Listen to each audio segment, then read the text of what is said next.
Jonny Fine is back, Goldman Sachs Global Head of Investment Grade Debt.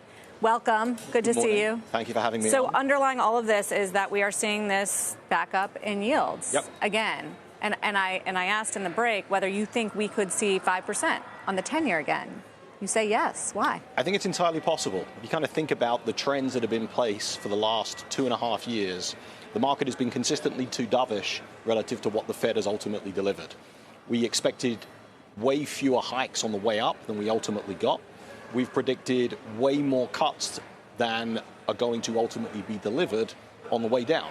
We've gone from almost 7 rate cuts expected at the beginning of the year to less than 2 now. And it's not just a postponement of those cuts, it's a pushing out, and it's also a flattening of what the ultimate cutting looks like. If you think about what the terminal rate is now expected to be, it's gone from 3.1% at the beginning of the year to 3.8%. That 70 basis point move correlates almost exactly with the 70 basis point sell-off we've seen in 10s since the beginning of the year. I don't think I'm ready yet to call the end of the trend that's been in place for 2.5 years, so I really won't be surprised if 10s ultimately test 5% once again. So it's been a story of higher yields, and yet capital markets activity, your world, has been super strong. Why? So I think there's a number of reasons. I think probably the primary one was in the first quarter of the year, 10s on average were between 4 and 4.25%. And that obviously was elevated, but at the same time, it wasn't the 5% level we saw last October. And also offsetting that, we had near record-setting tights in credit spreads. So as issuers surveyed the universe, they said, we don't really like yields, but they're not as high as they were. We really love spreads, and we like the execution environment that the market's offering. So they were happy to go to market, especially as they thought about de-risking their liquidity ahead of the election at the end of the year. So can that continue? I think it will continue, although I would say a lot of the issuance that we saw in Q1 was a pull forward of issuers' plans throughout the year.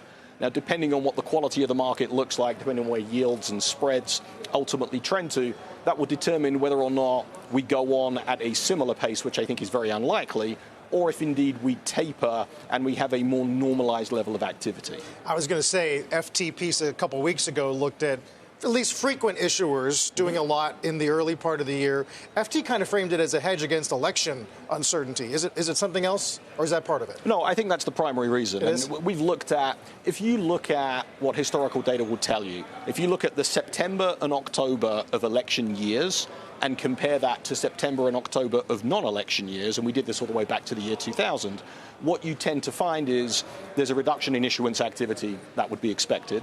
There's a reduction in liquidity in the market in terms of the daily trading volumes, and there's actually quite a negative reaction in the spread environment. So history tells us, and the data tells us, that generally that September-October period is somewhat unattractive for issuers.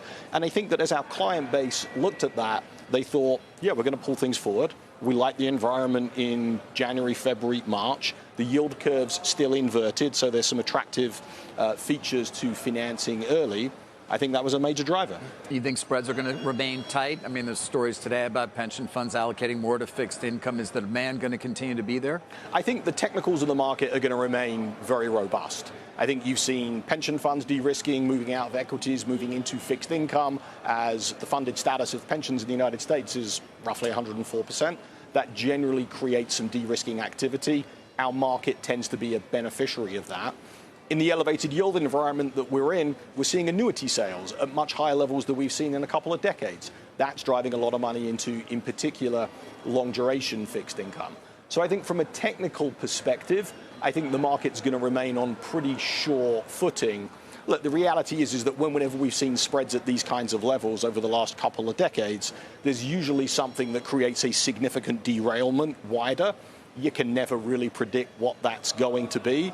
My guess is that we're going to bumble along at these kinds of levels for a little while until there's a real shock to the system.